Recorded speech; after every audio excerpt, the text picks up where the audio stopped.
So let's have a look what is developer experience looking like. So I have this package in the projects folder. We actually gonna open source it eventually, but first we wanna test it internally for the whole stability and all. But so I have this like infrastructure of my application in this command bus thing. So let's actually do some coding. So most of the time you don't even need to know how it works. So in my SRC, in the app, in the application folder, I want to create a command folder in which I'm gonna have all my command logic. And then in here, I'm gonna have like a scaffolded, very basic test. So I have I wanna have a load all users command handler with which should handle pretty much. So first,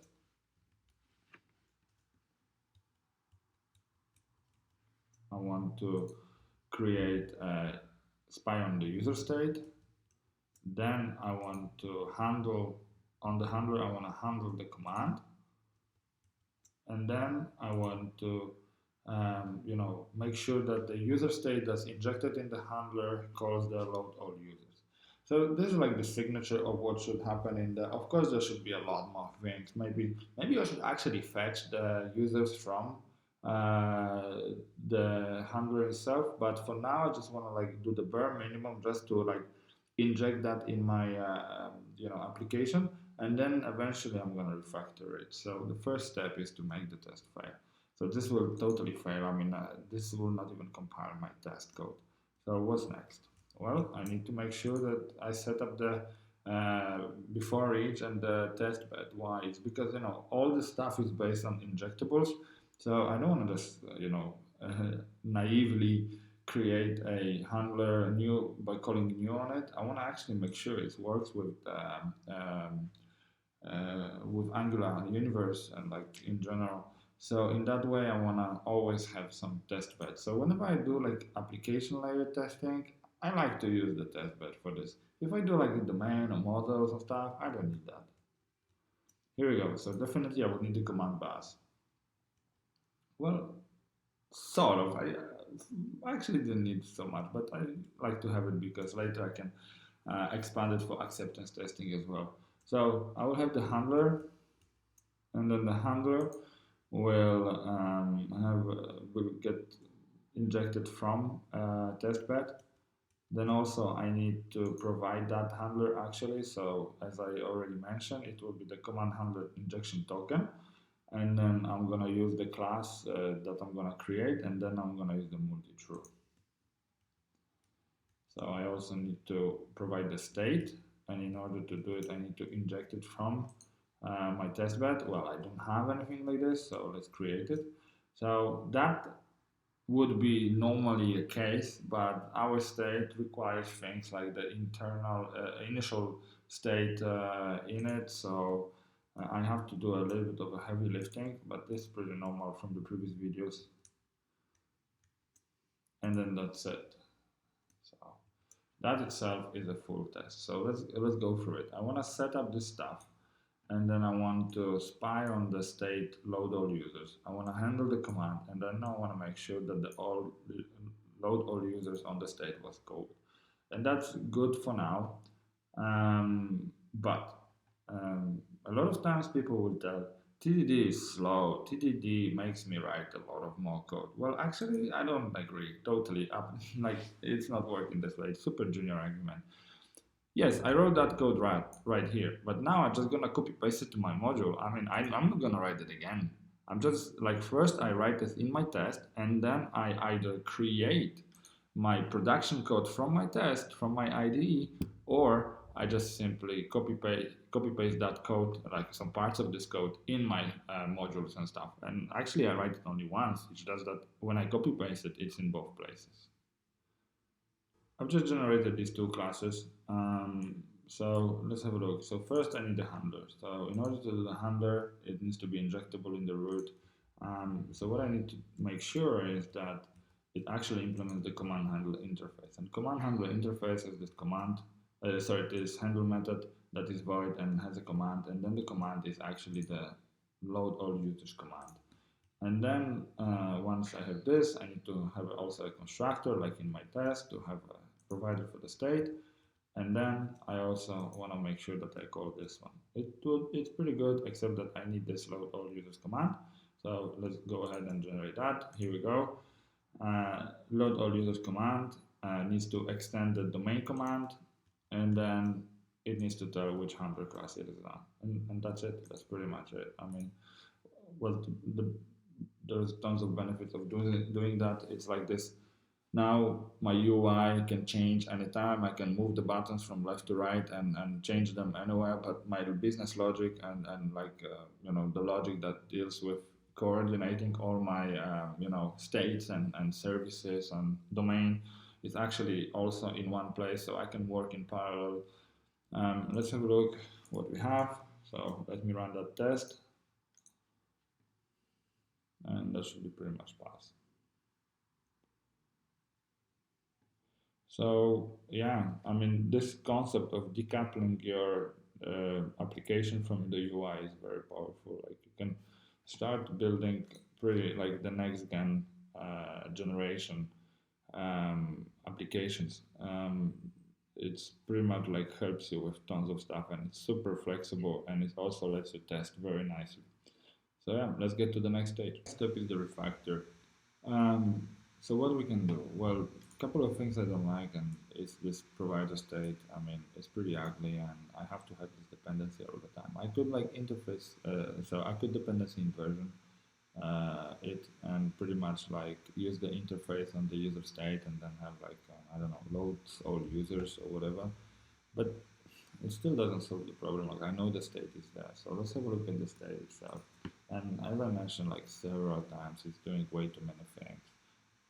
But let's focus a little bit on this function. What if I could actually extract this get all users into my handler, and then here when I want to load all users, I would pretty much just set it on the state. So I would just use this bit of code. Let's have a look how it would look like. So now what I could do is to get rid of this dependency altogether, and then when I do it here, I could like get rid of this one. Now I don't need the subscription at all. Okay, that's all it would do. So it becomes like this neat data structure. So what I need is the users. Actually, now it's pretty good because I moved the dependency up.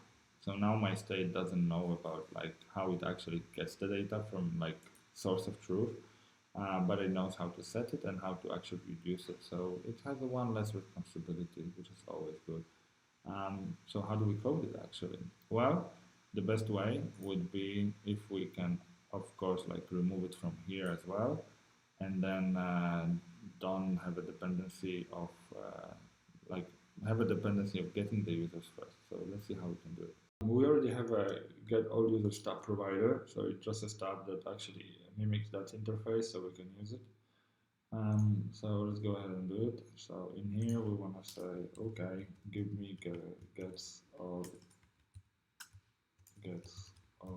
users, and then we want to have a assign it to the interface that we implement. Normally I would use the injection tokens, but for now we can do it in the later stage in the refactor. But for now I'm just gonna use this deprecated. That's users. You have to be really careful about typing it well. Alright, so this we're not gonna need, but we're gonna need a spy on the other one. So gets all users. We wanna spy on gets all. And likewise, we're not gonna need this one for now. We wanna expect that that's all users dot get all to have been called. Here we go. When I run this one, I should not pass. Yeah. So now I want to go ahead to my implementation to the handler and start doing the same thing. So I want to make sure that I inject that gets all users, and then also that well we change the signature, and since we don't use it yet, we can do something like that. This That's all users get all. Now we should pass. Yeah. This doesn't really do much, right? I mean, I want to make sure that once I fetch to get the old users, then I can call the user state with those users on it. So let's try to mimic it. I mean, it will be asynchronous call, so it's a good start if we start with the fake async.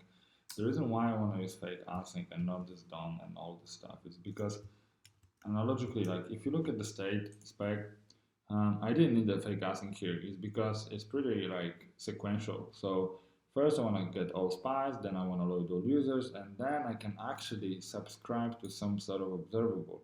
But here in the handler, I mean, I need to return void. I don't have access to those observables. So I cannot do like this. I have to just fake that it's an asynchronous call and then wait for it. So I'll show you how it should look like. So I definitely want to make sure that the get all gets called and then gets returned the value. And then I also want to make sure that the state command gets called as well. But in this case, I want to say with what? And I want to say that it was called with the users. So that should be pretty straightforward. Um, it's not passing, I mean, it hasn't been called. So let's have a look how we can actually code it. So I like to use this reactive approach. I know it's a code to the backend, so I'm just gonna take one. And then I also wanna make sure that I have a tap thing with the users.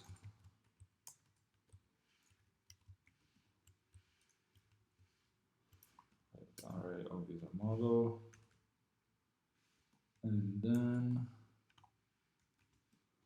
I wanna make sure that this dot user state dot load all users with the users was called. So when I run this one, it's actually pretty interesting. Um, this one still doesn't work. It's because I didn't subscribe to it, right? So be aware, always subscribe. Let me format it a little bit so it's more readable. There we go. Now when I run this,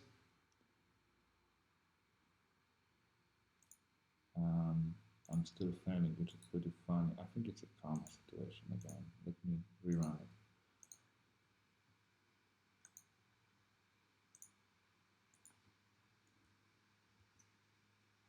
Oh yeah, I actually don't spy on it. Now it will be fast.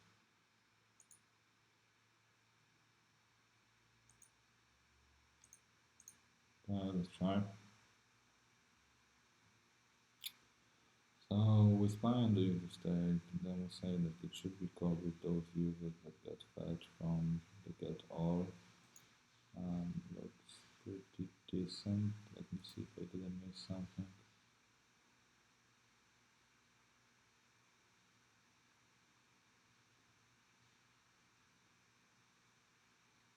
Yeah, it's passing. All right, cool. So this is how we can do, but obviously there's a lot more to refactor. So let's do the final refactor. I think this piece of code looks pretty good, but when we move to the state, I don't like this function. It's because it's not really loading all the users. It's saving the users. So what we can do is to just refactor it and rename it, and then I'm just gonna call it save. Yeah, that's much better. So now when we look at this state, I mean, it's containing like pretty much like a storing logic and reducing. We have this behavior subject and all the stuff. Um, so it's really like a storage. I could replace it with any type of storage, like in-memory storage or just a class or collection. I could also replace it as, I don't know, IndexedDB or whatever.